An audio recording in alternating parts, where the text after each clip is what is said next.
Hello friend, good evening.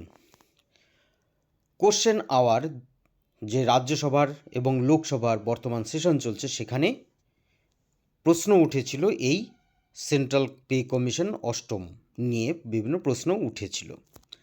সেখানে এর আগে একটি ভিডিও আমরা দিয়েছিলাম, সেই ভিডিওর মধ্যে রাজ্যসভায় সরকারের অবস্থান কি আছে তা জানিয়েছিল।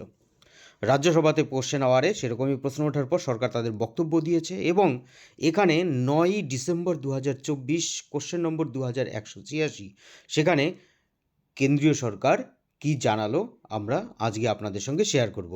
সেই দিনের যে অবস্থান রাজ্যসভায় সরকার পক্ষের যে বক্তব্য, সেখানকার সঙ্গে পার্থক্য এবার লক্ষ্য করা গেল লোকসভায় তাদের বক্তব্যতে, সরকারের বক্তব্যতে। 2186 নম্বরের প্রশ্ন সেখানে কী ছিল? সেখানে অনেকগুলো প্রশ্ন ছিল।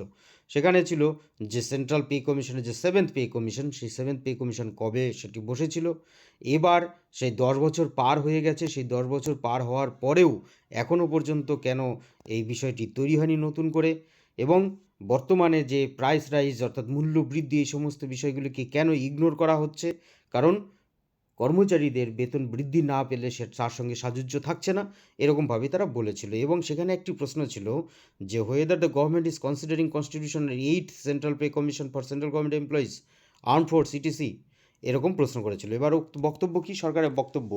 এবার ঠিক একই রকমই আগে যা ছিল, যে কি no such proposal is under consideration with the government of or constitution of 8th central pay commission for the central government employees at present. পার্থক্যটা কোথায়?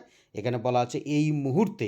এর আগের দিন কী ছিল? এর আগের যেটি ছিল সেখানে পার্থক্যর কথা, সেইখানে যে এই যে বর্তমান সময়, এই বর্তমান সময়ের কথা সেখানে কিন্তু বলা ছিল না।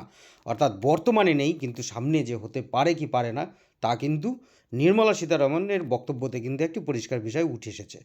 অর্থাৎ বর্তমানে না থাকলেও আগামীতে এ নিয়ে কিন্তু চিন্তাভাবনা আছে। ধন্যবাদ।